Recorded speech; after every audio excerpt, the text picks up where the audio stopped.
देखिए बच्चों, आज का क्लास में हम क्या पढ़ेंगे? चैप्टर 2 है, ठीक है।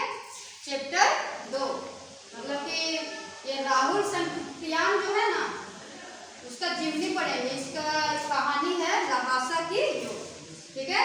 तो लहासा की योर कौन लिखे हैं? राहुल संकृत्यान, ठीक है। तो उसके पहले हम लोग क्या राहुल संकृत्यान के बारे में हम लोग पढ़ेंगे कि इनका जन्म कहाँ हुआ था, ये कहाँ के रहने वाले थे, क्या लिखे थे, क्या वो इसके बारे में हम लोग विस्तार से पढ़ेंगे। उसके बाद फिर पढ़ेंगे कहानी लहासा की योर। तो पहले बच्चों देखिए, राहुल संकृत्यान का जीवनी देखते हैं तो क्या कर रहा है।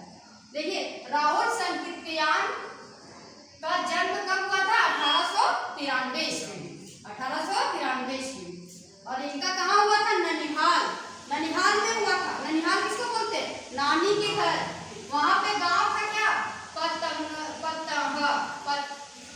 पंदह। क्या नाम था गांव का? पंदह। और जिला क्या था? आजमगढ़। जिला क्या था? आजमगढ़। ये कहाँ पे है?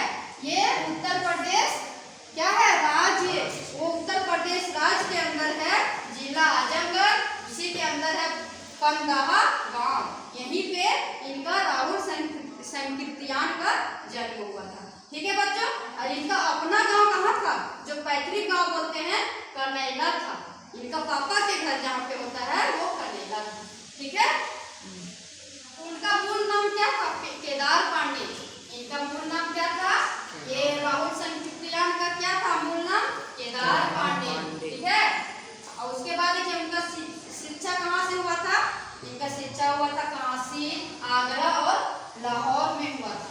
मतलब यानी कि कुछ प्राइमरी तक कहीं पढ़े होंगे, और उसके बाद फिर आगरा में कुछ उससे आगे पढ़े होंगे, फिर लाहौर में उससे आगे पढ़े होंगे, ठीक है। अब देखिए, सन 1930 में इन्होंने क्या किए? श्रीलंका जाकर बौद्ध धर्म ग्रहण कर लिए। इन्होंने श्रीलंका में जाकर बौद्ध धर्म का ग्रहण कर लिया, मतलब उसका शिक्षा ले ली। तब से उनका नाम क्या पड़ा? राहुल संकृत्यान।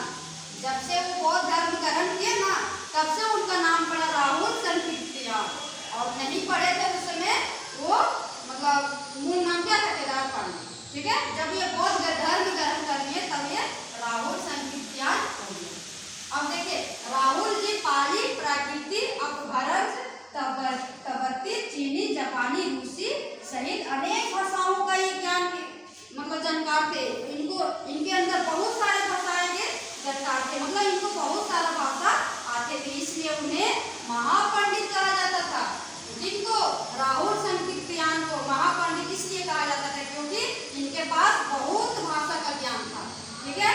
सन 1963 ईस्वी में इनका देहांत हो गया। 1963 ईस्वी में इनका देहांत हो गया, यानी कि ये मर गए। इन्होंने क्या क्या लिखे थे बताइए? इन्होंने लिखे थे उपन्यास, कहानी, आत्मकथा, आत्मवृत्त, जीवनी, आलोचना, शोध आदि अनेक विधाओं में साहित्य सृजन किया था।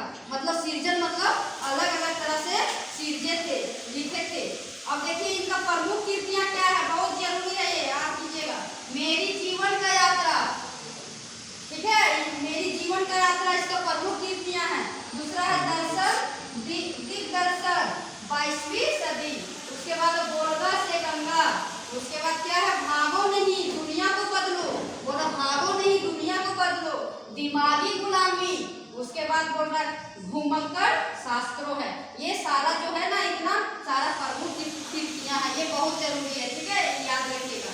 ये इन्होंने राहुल संकृत्यान 150 किताबें लगभग लिखे थे, 150 किताबें, ये 150 किताबें लिखे थे। इन्होंने जन जीवन की झांकी भी प्रस्तुत किए थे। इन्होंने अपने जन जीवन में झांकी भी प्रस्तुत किए थे। झांकी समझते हैं? जो दुर्गा पूजा हो गया या कभी भी झांकी जो निकलता है, वो इन्होंने झांकी भी प्रस्तुत की है। तो बच्चों, इतना ये राहुल संकृत्यान के बारे में आप लोग याद रख लीजिएगा, बहुत जरूरी है, ठीक है।